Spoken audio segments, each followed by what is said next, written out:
अब देखिए, अब जो आज टॉपिक मैं आपको पढ़ाने वाला हूं वो है quantum mechanical model of atom. ये टॉपिक आज मैं आपको पढ़ाने वाला हूं, quantum mechanical model.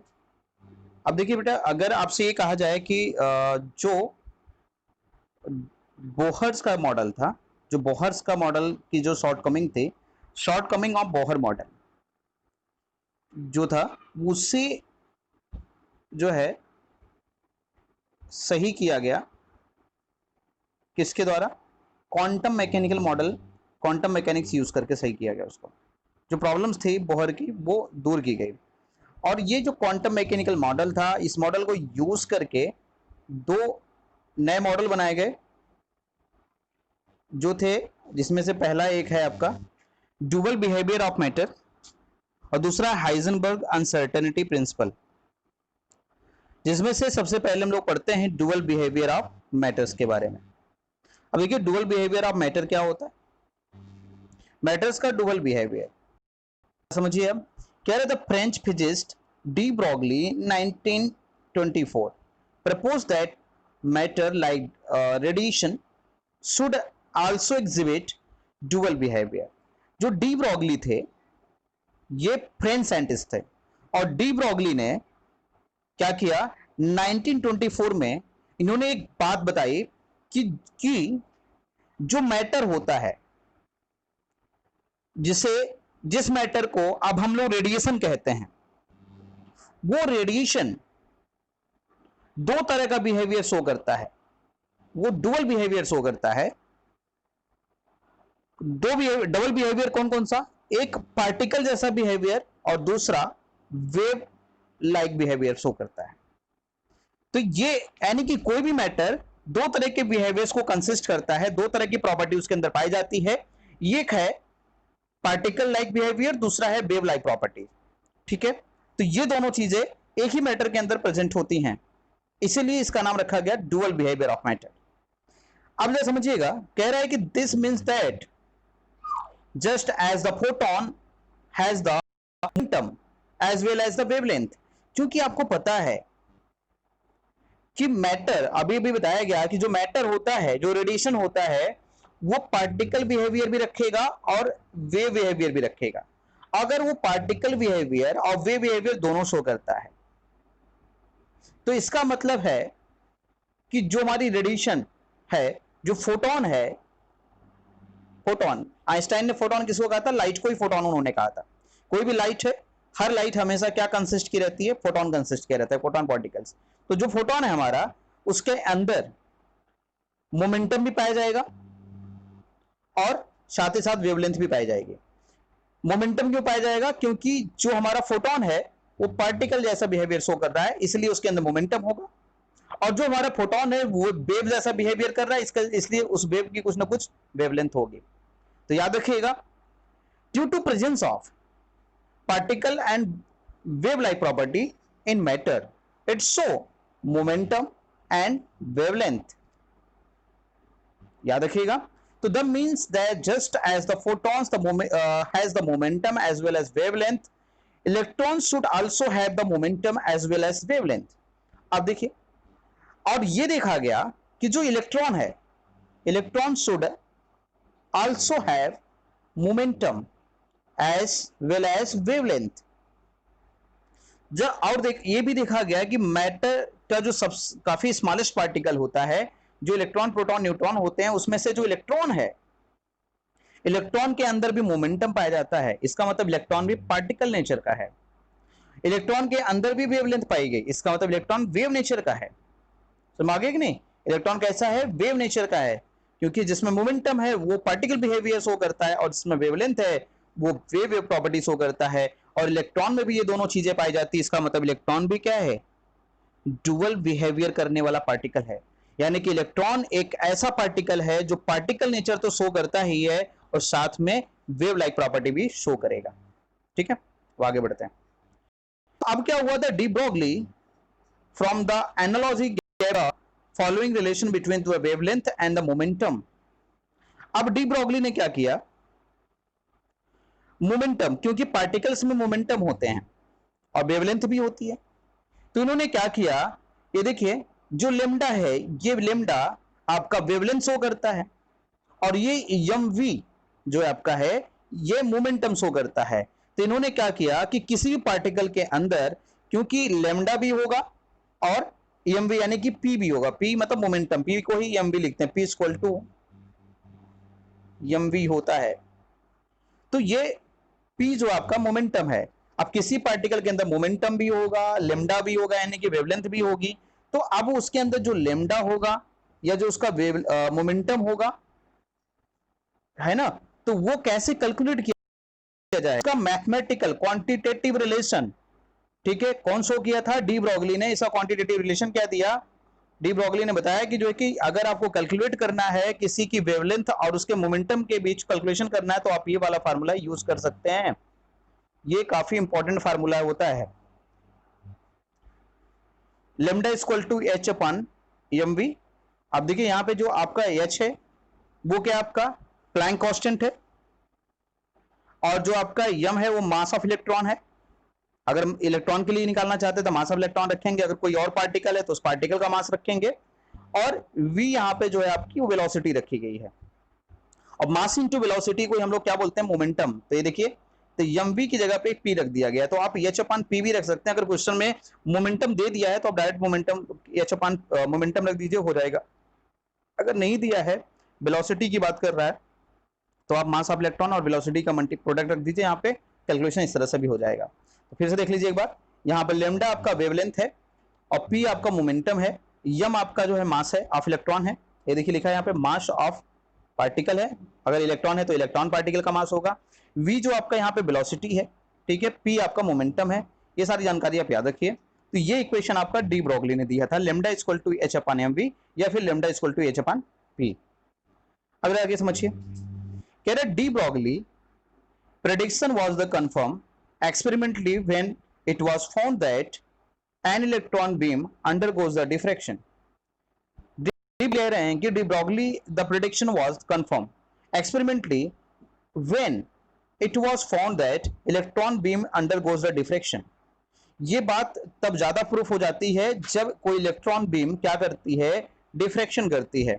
The phenomenon characteristics of wave, तो ऐसी फिनोमिनन किस चीज को शो करती हैं, वेव कैरेक्टर को शो करती हैं, ठीक है। This fact has been the put to use the making the electrons microscope. और इसी कंसेप्ट से अगर आपसे पूछा जाए, बात काफी इंपॉर्टेंट लाइन है बेटा, ये कह रहा है कि अगर आपसे पूछा जाए कि इलेक्ट्रॉन माइक्रोस्कोप किस कंसेप्ट पे बनाया गया है, तो आप बताएंगे ये डी ब्रोगली के कंसेप्ट से ही बनाया गया है। Electron microscope, electron microscope de Broglie concept से ही बनाया गया है आपका। और डी ब्रोगली कंसेप्ट में क्या बताया गया है, ये इलेक्ट्रॉन बीम का डिफ्रेक्शन होता है, इलेक्ट्रॉन बीम भी डिफ्रेक्शन कर सकती है। तो हम इलेक्ट्रॉन बीम को अगर इलेक्ट्रॉन भी डिफ्रेक्शन कर सकता है और लाइट भी डिफ्रेक्शन करती थी, तो हम क्या कर सकते हैं, लाइट की जगह पे इलेक्ट्रॉन बीम का यूज कर सकते हैं। तो इसलिए क्या किया गया, एक ऐसा माइक्रोस्कोप जनरेट किया गया इसमें लाइट का यूज ना करके इलेक्ट्रॉन बीम का यूज किया गया। तो वही था आपका इलेक्ट्रॉन माइक्रोस्कोप। आगे बढ़ते हैं हम लोग।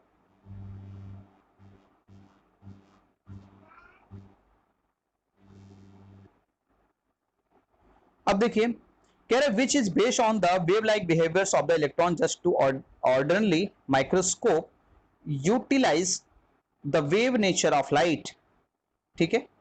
अब ये माइक्रोस्कोप जो है इलेक्ट्रॉन्स की वेव प्रॉपर्टी पे बनाई गई है, क्योंकि इलेक्ट्रॉन के जो बीम है उसके डिफ्रेक्शन के कंसेप्ट पे बनाया गया है। इसलिए हम कहते हैं कि इलेक्ट्रॉन की wave like property, wave like behaviours of electron को ये शो करता है। और ये एक ऑर्डिनरी माइक्रोस्कोप है, सबसे अलग माइक्रोस्कोप है, ठीक है, जो क्या किया जाता है, utilise the wave nature of light, जो वेव नेचर ऑफ लाइट को यूटिलाइज करके बनाया गया है। And electron microscope is a powerful tools. अब इलेक्ट्रॉन माइक्रोस्कोप जो होता है, अब देखिए यहां पे अगर आपसे पूछा जाए इलेक्ट्रॉन माइक्रोस्कोप क्या है, तो आप इलेक्ट्रॉन माइक्रोस्कोप को यहां डिफाइन कर सकते हैं। An electron microscope is the powerful tools in modern scientist research because it achieve the magnifications about 15 million time। अब देखिए भैया, आप अपनी बायोलॉजी के लैब में जब जाते हैं तो बायोलॉजी के लैब में आप क्या पाते हैं या तो आपके पास माइक्रोस्कोप होता है वो 10x लिखा रहता है, 20x लिखा रहेगा, 30x लिखा रहेगा। इससे ज्यादा पावरफुल माइक्रोस्कोप अपने लैब में नहीं पाएंगे। आपको पता है इसका मतलब है कि ये किसी भी इमेज को 10 टाइम मैग्नीफाई करेगा, ये 20 टाइम मैग्नीफाई करेगा, ये 30 टाइम मैग्नीफाई करेगा, लेकिन जो इलेक्ट्रॉन माइक्रोस्कोप है ना वो 15 मिलियंस टाइम मैग्नीफाई कर देता है बेटा। जितनी बड़ी इमेज होगी उसकी साइज को क्या करेगा, मैग्नीफाई करके लार्ज कर देगा उसकी साइज को। और भी कितना बड़ी कर देगा, अगर 1 मिलियंस का कोई पार्टिकल है, 1 सेंटीमीटर का कोई पार्टिकल समझ लीजिए, तो 15 मिलियन सेंटीमीटर उसको कन्वर्ट कर देगा। तो समझ लीजिए आप, इतना लार्ज कर देता है उसकी इमेज को। तो आराम से हम किसी भी छोटी से छोटी चीज को भी जो है काफी लार्ज करके हम लोग देख सकते हैं इस माइक्रोस्कोप की यूज मदद से। तो ये काफी पावरफुल माइक्रोस्कोप है। और ये कंसेप्ट जो है इलेक्ट्रॉन बीम जो होती है, इलेक्ट्रॉन बीम जो होती है वो वेव जैसा बिहेवियर शो करती है, इसी कंसेप्ट से बनाया गया है, इसी का एग्जांपल है, आप समझ सकते हैं आप। यानी कि डी ब्रॉगली ने जो वेव नेचर की बात की थी इलेक्ट्रॉन के, वो उसका एक बेस्ट एग्जांपल आप कह सकते हैं कि इलेक्ट्रॉन माइक्रोस्कोप है। इलेक्ट्रॉन माइक्रोस्कोप जो है वेव बिहेवियर पे ही बनाया गया है। अब आगे समझते हैं। It need to be the noted that according to the de Broglie, every object in the motions has the wave characters. अब ये कह रहे हैं कि according to de Broglie, अगर de Broglie की बात मानी जाए तो every object in motion has wave characters. इस यूनिवर्स में अगर कोई भी पार्टिकल मोशन कर रहा है, अगर मोशन कर रहा है तो उसके अंदर वेव प्रॉपर्टी जरूर होगी, वो वेव कैरेक्टर जरूर रखता है। और कह रहा है the wavelength associated with ordinary object show short. कह रहे हैं कि लेकिन एक बात याद रखिएगा, तो उसकी जो वेवलेंथ होगी वो बहुत ही शॉर्ट होगी। क्यों होगी? बिकॉज देयर लार्ज मास, जिसका मास जितना ज्यादा होगा इस ऑब्जेक्ट का, उसकी वेवलेंथ उतनी कम होगी, उसका वेव कैरेक्टर उतना कम होगा। अगर मैं कहूं इलेक्ट्रॉन, तो आप समझिए इलेक्ट्रॉन बहुत ही एक्सट्रीमली बहुत स्मॉल पार्टिकल है, तो इसका मतलब है कि वो बहुत हल्का पार्टिकल है, मासलेस पार्टिकल है। अप्रोक्सीमेट लोग तो कहते हैं भाई इलेक्ट्रॉन का मास होता ही नहीं है। तो क्यों कहते हैं? क्योंकि दरअसल उसका मास बहुत बहुत ही कम, एक्सट्रीमली स्मॉल मास होता है उसका। अब बहुत कम मास होने की वजह से उसके मास को नेग्लिजिबल लोग मान लेते हैं। और जहां पे मास लार्ज होता है, जिसका मास लार्ज होता है, उस ऑब्जेक्ट की वेवलेंथ कम हो जाती है। इसका मतलब जिसका मास ज्यादा होगा, सॉरी, जिसका मास कम होगा उसकी वेवलेंथ ज्यादा होगी, और जिसका मास ज्यादा होगा उसकी वेवलेंथ कम होगी। तो इसका मतलब, और जब तक वेवलेंथ नहीं शो करेगा तब तक वेव कैरेक्टर हम आइडेंटिफाई नहीं कर सकते। तो अगर मैं आपसे कहूं कि आप इलेक्ट्रॉन का वेव कैरेक्टर आइडेंटिफाई कर सकते हैं या सन का कर सकते हैं, बताइए। तो भैया देखिए, सन एक हेवनली बॉडी है, प्लैनेट क्या है? हेवनली बॉडीज हैं, हेवनली बॉडीज हैं। तो जो बड़ी बॉडीज हैं, जो ज्यादा मास वाली बॉडी हैं, इनमें कम वेवलेंथ शो करेगा। और इलेक्ट्रॉन एक स्लाइटेस्ट पार्टिकल है, इसलिए ये ज्यादा वेवलेंथ शो करेगा, और जो ज्यादा वेवलेंथ शो करेगा उसी में वेव कैरेक्टर सबसे ज्यादा पाया जाएगा। इसलिए कहा जाता है कि अगर आपको वेव कैरेक्टर आइडेंटिफाई करना है तो हल्के से हल्के पार्टिकल का यूज करिए, उसमें सबसे ज्यादा वेव कैरेक्टर दिखाई देगा, और उसी से वेव नेचर आप आइडेंटिफाई कर लेंगे। इसका मतलब है कि अगर न्यूटन जैसे ग्रेट साइंटिस्ट ने अगर जो है वेव की बात नहीं की थी किसी भी मैटर में, कोई भी मोशन करता हुआ, जैसे आपका प्लैनेट था, प्लैनेट मोशन करता था, तो अगर उन्होंने प्लैनेट को मोशन को जो है सिर्फ पार्टिकल नेचर से जोड़ा और उन्होंने वेव कैरेक्टर्स की बात नहीं की, तो इसका मतलब है कि वो इसलिए नहीं कर पाए होंगे क्योंकि उसके अंदर वेव कैरेक्टर बहुत कम दिखाई देगा। क्यों दिखाई देगा? क्योंकि वो हैवी बॉडी है। जब हेवनली बॉडी होगा तो उसमें वेव कैरेक्टर कम होंगे, और जितनी छोटी बॉडी होगी, जितनी हल्की बॉडी होगी, उसके अंदर वेव कैरेक्टर उतना ही ज्यादा होगा। आगे समझिए। तो कह रहा है कि that there wave properties can not detected. तो देख ध्यान दीजिए भैया, यहाँ पे वेव एसोसिएटेड कह रहा है, wave length associated with ordinary object short so short, their wave properties can not be detected। अगर कोई भी ऑब्जेक्ट है, अगर वो क्या होगा, लार्ज मास का होगा, तो उसकी वेवलेंथ बहुत कम होगी। अगर वेवलेंथ कम होगी तो उसकी वेव प्रॉपर्टी हम लोग डिटेक्ट नहीं कर सकते। ये बात याद रखिए, उसकी वेव प्रॉपर्टी डिटेक्ट नहीं की जा सकती। याद रखिए, मास ज्यादा होगा उसकी वेवलेंथ कम होगी, और अगर वेवलेंथ कम होगी तो उसकी वेव प्रॉपर्टी डिटेक्ट नहीं की जा सकती।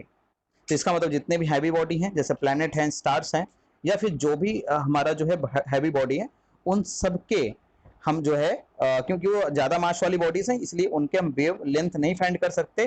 तो इसका मतलब है कि हम लोग उसका वेव प्रॉपर्टी डिटेक्ट नहीं कर सकते। कह रहा है the wavelength associated with electron and the sub atomic particle. अब जरा समझिए, कह रहा है कि wavelength associated with electron and other sub atomic particle with very small mass. अगर मैं कहूं कि इलेक्ट्रॉन की बात करूं, मैं प्रोटॉन की बात करूं, मैं पॉजिट्रॉन की बात करूं, अल्फा बीटा गामा की बात करूं, तो भैया ये सब जो क्या है आपके बहुत छोटे पार्टिकल्स होते हैं, इलेक्ट्रॉन वगैरह।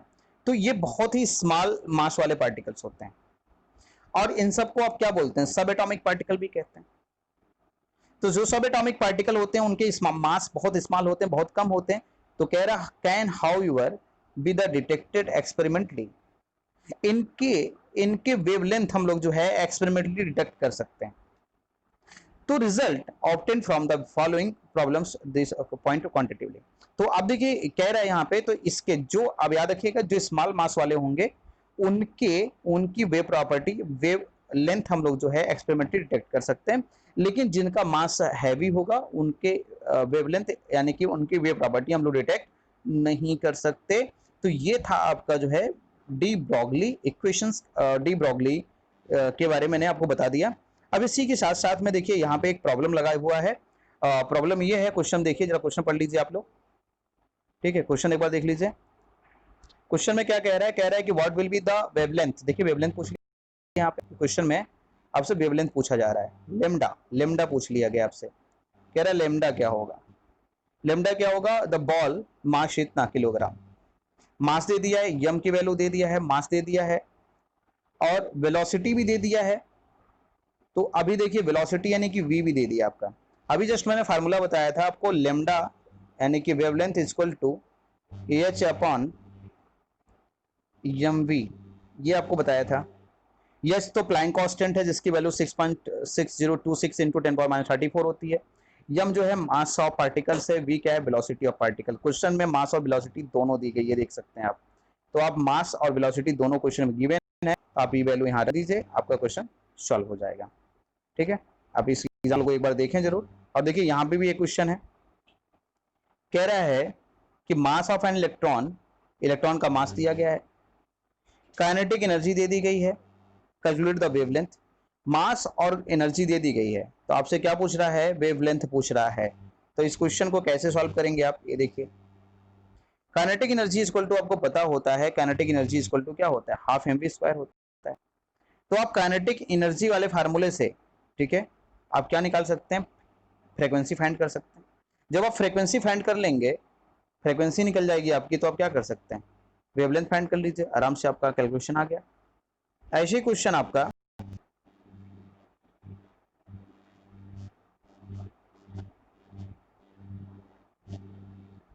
कह रहा है calculate the mass of photon. Photon का मास पूछा गया है, काफी इंपॉर्टेंट क्वेश्चन, इसको जरूर सॉल्व किया करिए। इलस्ट्रेशन के क्वेश्चन, कोई भी इलस्ट्रेशन वाला क्वेश्चन आप जो है एनसीईआरटी का छोड़ा मत करिए। Calculate the mass of photon, photon का मास निकालना है, और उसकी वेवलेंथ गिवन, लेमडा गिवन है। जब लेमडा दिया गया है तो मास फाइंड करिए, ठीक है। लेमडा गिवन है, तो लेमडा देखिए यहाँ पे लेमडा को क्या कर लिया, मीटर में कन्वर्ट कर दिया। और वेलोसिटी ऑफ फोटोन क्या होता है, velocity of photon minus velocity of light, इस फार्मूले को अप्लाई कर दिया। वेलोसिटी ऑफ फोटोन जो है, फोटोन की जो वेलोसिटी होती है वो लाइट की वेलोसिटी के इक्वल होती है, तो यहाँ पे वेलोसिटी वही रख दिया है। तो लाइट की वेलोसिटी रख दिया यहाँ पे, फोटोन की वेलोसिटी लाइट की वेलोसिटी की इक्वल, यानी कि और लाइट की वेलोसिटी आपको पता है 3 इंटू 10⁸ मीटर पर सेकंड होता है। तो ये ला करके यहाँ पे वेलोसिटी आपका रख दिया ये, और ये जो लेमडा की वैल्यू गिवन है क्वेश्चन में रख दीजिए, ये प्लैंक कांस्टेंट है, रख दिया, क्वेश्चन सॉल्व। क्वेश्चन प्रैक्टिस जरूर करिए, क्वेश्चन छोड़ा मत करिए बेटा आप। कल मैं आपको बहुत इंपॉर्टेंट कंसेप्ट पढ़ाऊंगा, हाइजेनबर्ग अनसर्टेनिटी प्रिंसिपल। आपको बता दूं कि डी ब्रॉगली हो चाहे हाइजेनबर्ग हो, ये मॉडर्न जो आपका कंसेप्ट है क्वांटम मैकेनिक्स है, इसके सबसे ग्रेट साइंटिस्ट माने जाते हैं लोग, ठीक है, डी ब्रॉगली और हाइजेनबर्ग। और आपको बता दूं कि जो है कि जितनी भी ड्रॉबैक थी बोहर्स के मॉडल में, उन सारे कंसेप्ट को इन्होंने ही क्लियर किया है। और बोहर के मॉडल में बहुत सी कमियां हैं, लगभग उन सारी कमियों को दूर करने की कोशिश किया है हाइजेनबर्ग और जो है डी ब्रॉगली कंसेप्ट में। तो आप बहुत अच्छे से पढ़िए, मन लगा के पढ़िए, और नोट्स जरूर बनाइए आप लोग, और नोट्स को जो है हमेशा आप जो है बिना कहे चेक करवाइए, नोट्स जरूर दिखाया करिए आप लोग। इससे आपकी कंटिन्यूटी बढ़ेगी और आप जो है नोट्स बनाएंगे, क्वेश्चन सॉल्व करेंगे, इससे आपका स्टडी जो है इम्प्रूव करेगी। और आप रोज पढ़ा करिए, ऐसा नहीं कि इकट्ठा एक दिन में सब कुछ पढ़ लीजिए, रेगुलर थोड़ी थोड़ी स्टडी करिए लेकिन रेगुलर करिए आप, ठीक है। Best of luck.